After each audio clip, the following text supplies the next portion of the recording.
प्रणाम। यह कहानी पंडित श्रीराम शर्मा आचार्य द्वारा लिखी पुस्तक देखन में छोटे लगे घाव करे गंभीर भाग 3 से है।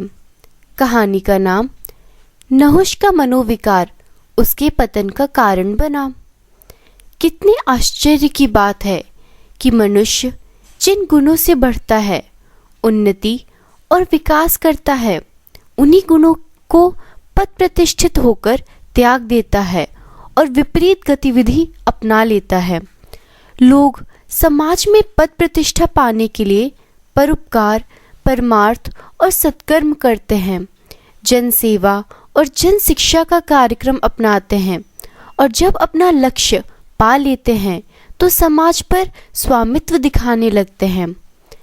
आदमी जिन गुणों के आधार पर आगे बढ़े और ऊंचा उठे, यदि वह अपनी स्थिति बनाए रखना चाहता है तो उनको यथावत धारण किए रहे, अन्यथा उसका पतन निश्चित है।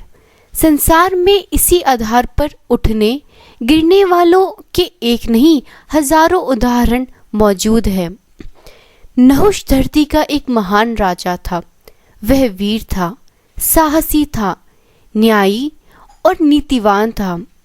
अपने पुण्य और परमार्थ के आधार पर बड़ा प्रसिद्ध और सम्मानित था।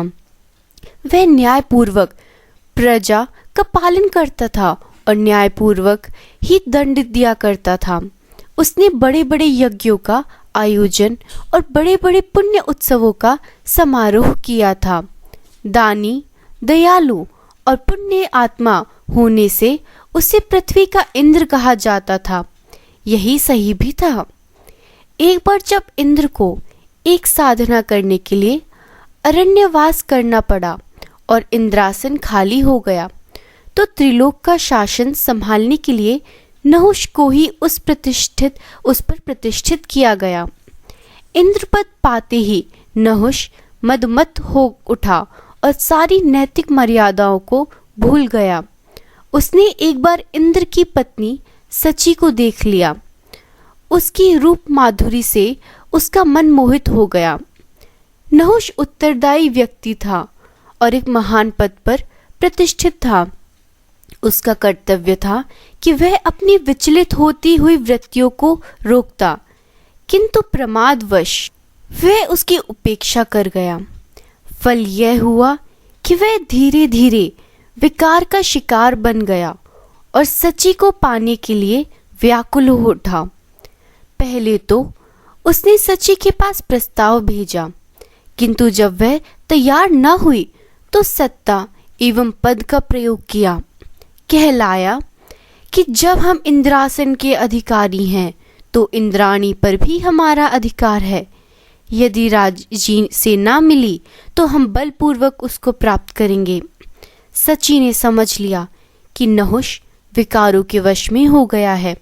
यदि युक्ति पूर्वक उसका दमन न किया गया तो वह कोई विग्रह खड़े कर देगा और तब स्वर्ग का कुशल क्षेम संकट में पड़ जाएगा।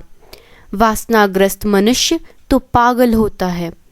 निदान सची ने कहला भेजा कि यदि नहुष ऋषियों से जूती पालकी में मुझे लेने आए तो मैं उसके साथ जा सकती हूँ। विवेकहीन हो जाने से नहुष को यह शर्त बड़ी सरल लगी। वह उसमें छिपे हुए रहस्य को न समझ पाया। निदान उसने कुछ ऋषियों को एक पालकी में जोता और उस पर बैठकर सची के पास चल दिया।